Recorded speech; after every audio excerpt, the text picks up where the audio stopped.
I was raised by fear. In Kafin Madaki, everyone admired my mother. They called her Mama Zainab, the strong woman, the prayer warrior, the example of motherhood. When people saw her, they smiled with respect. When they spoke to her, their voices softened. If they praised her, she pretended to be humble, but her eyes always shone with pride. Inside our house, we were afraid of her. I learned early that love had conditions. You did not earn it by being kind or honest. You earned it by obeying, by agreeing, by shrinking yourself small enough not to threaten her power. Silence was safety. Questions were rebellion. My mother did not hit us often. She didn't need to. Her words were sharper than any cane. "After all I have suffered for you," she would say, shaking her head, "you will kill me with your stubbornness. You are nothing without me." She said these things softly, calmly, as if she were teaching truth, not cruelty. She turned us against one another without raising her voice.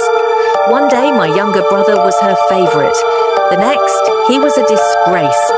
She told me secrets about my sisters, told my sisters lies about me. We competed for her approval like beggars at a closed gate. I learned how to disappear. I cooked before I was asked. I agreed even when I knew she was wrong. Once, when my brother was accused of stealing money he did not take, my mother beat him and looked at me. "Say it," she ordered. I said he was a thief.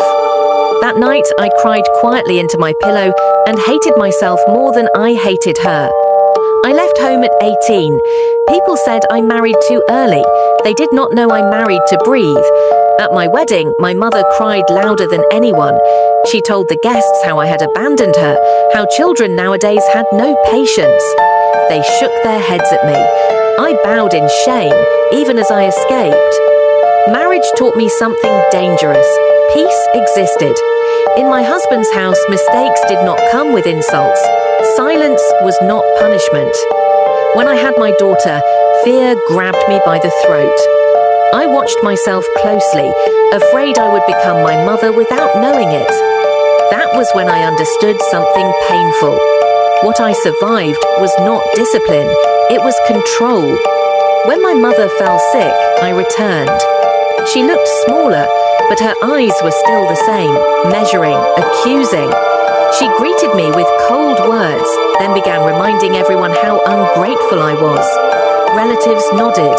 They always believed her. One evening, she tried to shame me in front of my siblings. Something in me finally refused. "I will not lie for you again," I said, my voice shaking. The room went silent. She laughed. "You think you are better than me now?" "No," I said. "I think I survived you." For the first time, I saw confusion on her face. The power she had held for years slipped. My siblings looked at one another, understanding what none of us had ever dared to name. I left again, not in anger, in freedom. People still praise my mother, they always will. In our culture, mothers are sacred, even when they are cruel. But in my own home, I am learning a new truth. Love does not shout. Love does not threaten. Love does not make you afraid to exist. And my daughter will never have to survive me.